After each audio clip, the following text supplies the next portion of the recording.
Tuesday. I think this is going to be a new segment called Adventuring with Mark. And I think what we're going to do is just run some of the awesome trails around. I just have to show you this second. It's a really beautiful day today. Hold on.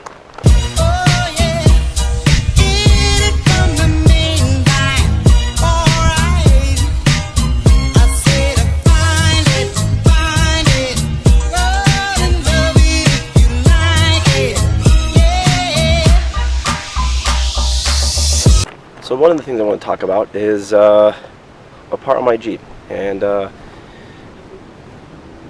backtrack real quick, this is not going to be something that we do exclusively for the Jeep. This is just going to be something where we do a trail and then talk about random things that I think is relevant. So one of the things I get asked a lot is why do I put a manual hub kit on my Jeep on a Dana 30?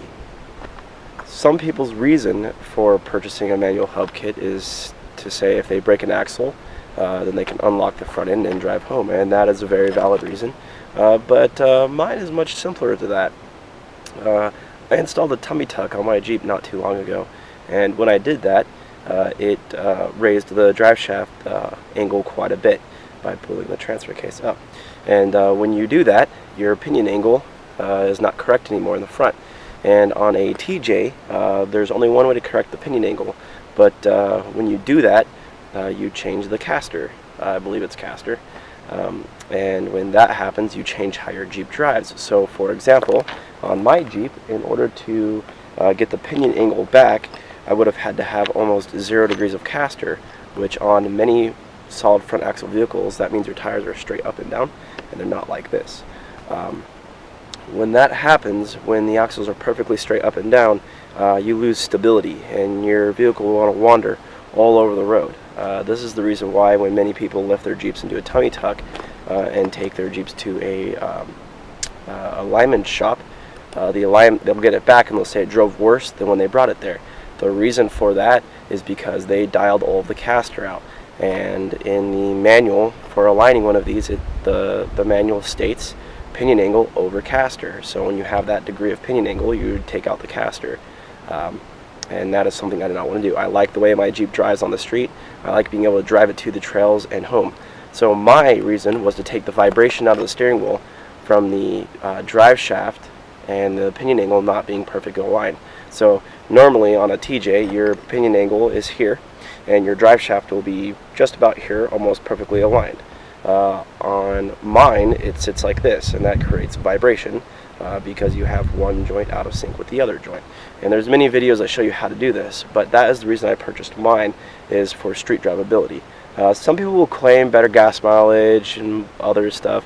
I have not really seen any improved gas mileage, but it does handle nicer. The front end isn't as heavy, I guess you say. There's no rotating mass in the axle anymore. And so that is the reason I did it. And there's other benefits too. You can make the argument that they're easier to service. Yeah, once a year you can pull those hubs off, and you can take the bearings out, and you can repack the bearings and keep the bearings alive for a very long time. If you do need to rebuild the hubs, I think it's a $20 or $30 bearing kit per side, somewhere around there.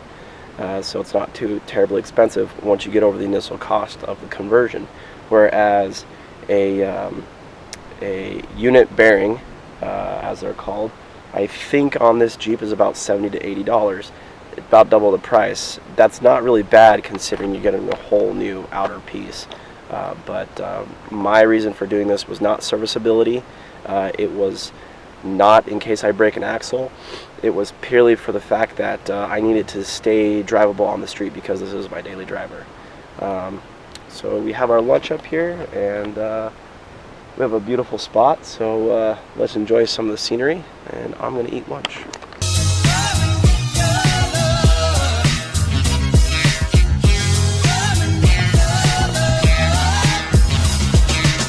Alrighty, so hope you enjoyed the time lapse. Let's head back. This episode's gonna be a little bit shorter because I have to go to class in about an hour. So yeah, let's head back.